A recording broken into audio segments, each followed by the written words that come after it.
So this week, my Tuesday Live is about one of the most useful concepts that I have ever learned.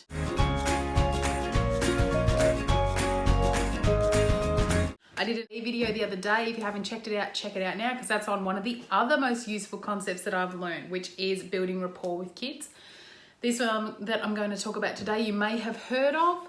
It's by a guy called Dr. Gary Chapman, and he has written a book called The 5 Love Languages. If you have not heard of The 5 Love Languages, it is a revolutionary concept, I think the word is concept, that many couples in the world have used. So many relationships have been rebuilt because of the 5 love languages. If you have issues in your relationship, seriously go check it out. It's a really, really great way to understand how each other works and how everyone is different, but at the same time we can still put that effort in a different way to help each other grow and to build our connection, basically. So as someone who's super interested in connection and really big on helping parents connect with their child and helping, like, making sure I connect with my own children, and like between me and my husband and I should say, if I'm a teacher, the love languages has been extremely, extremely helpful. Okay, so basically, I'll give you a quick overrun of it. Basically, from this concept, there are 5 love languages, and they are acts of service, so basically doing things. They are giving gifts, giving and receiving gifts, quality time, affirming words or words of affirmation, which means saying nice things basically, and physical touch. So, and his theory is that each person identifies with 1 or probably 2 of those. Some people are sort of split between 2. Anyway, that you identify with those in the way that you give and receive love most effectively. So you choose which one, or you can do it. There's a quiz that you can do, But anyway, I've done the quiz years ago, and I know that mine, for instance, my love languages that I identify most with are words of affirmation. So I love when people tell me that I'm doing a good job, and I love that, if my husband says, wow, I love how clean the house is. Not that ever happens, but things like that, because the house is not clean. Not because he doesn't say it, because the house isn't clean very often. But they're the sort of things that really resonate with me, and spending quality time together. So for my husband and I, it helps that we both are quality time people, because when we get to spend quality time together, anyone who knows us knows that we love being together always, most of the time. That's really, really helpful, because that helps us build that connection between us, helps us build that, just that understanding, I suppose, and that feeling of closeness, I suppose, and that we are actually on the same page.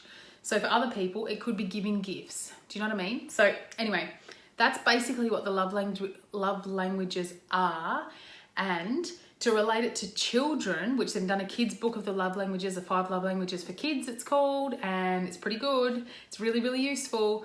Anyway, this is what I use with my kids to try and work out what their love languages are. And the reason it is so, so useful in today's busy sort of society, busy culture, is because if you can work out what your child's love language is, you can speak to them in that love language, because you can choose how you're going to say it, right?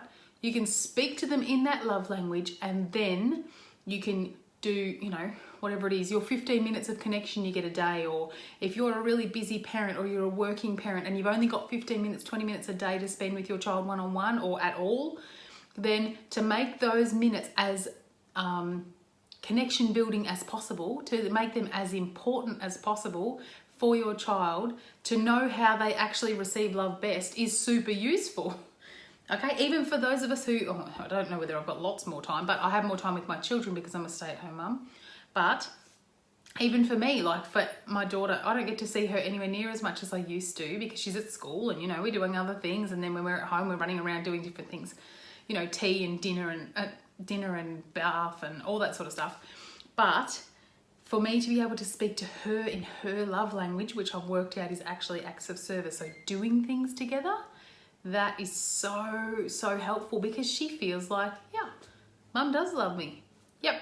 I'm not just saying things to her that she sort of takes on a little bit, but to actually speak in the language that she understands, that her heart understands, helps her to go, Mum and I really had a really good connection time today. It wasn't just a, we're here together and here we are trying to spend some time. It wasn't just that. It was actually, wow, I feel like we really connected today. Okay, that's the difference between it, basically. So that's just basically all I had to say today, mostly. But if you can work out what your child's love language is, do they like things do they love getting things? Every kid loves getting things. But does it really, really rock their boat? Like, do they keep things? Do they have collections?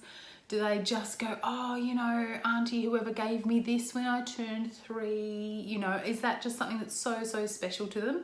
Those sorts of things. And I mean consistently, like not just a one-off. I mean consistently, is that what they're like? Or could they be words of affirmation? And often those children are the ones that feel just crushed. They're so crushed when you've told them off. They're the ones that, you just say, I'm so disappointed in you. And they're like, oh, like they just, oh, please don't, I've got one of those. My middle one's one of those. And if I say anything, if I tell her off about anything, she's just crushed. So I have to be so careful what I say with my words, but also to go in there and say, I am so proud of you. And I love the way that you, that really rocks her boat. Yeah. So I know this sort of stuff about my kids, and I don't know about my little guy because he's only one. It's a bit hard to sort of tell till they're 3-ish, 2 or 3. Well, even, 3. About when they're 3, you can start to really see their little personality coming out. Let me think. Quality time, your kid just wants to be with you always.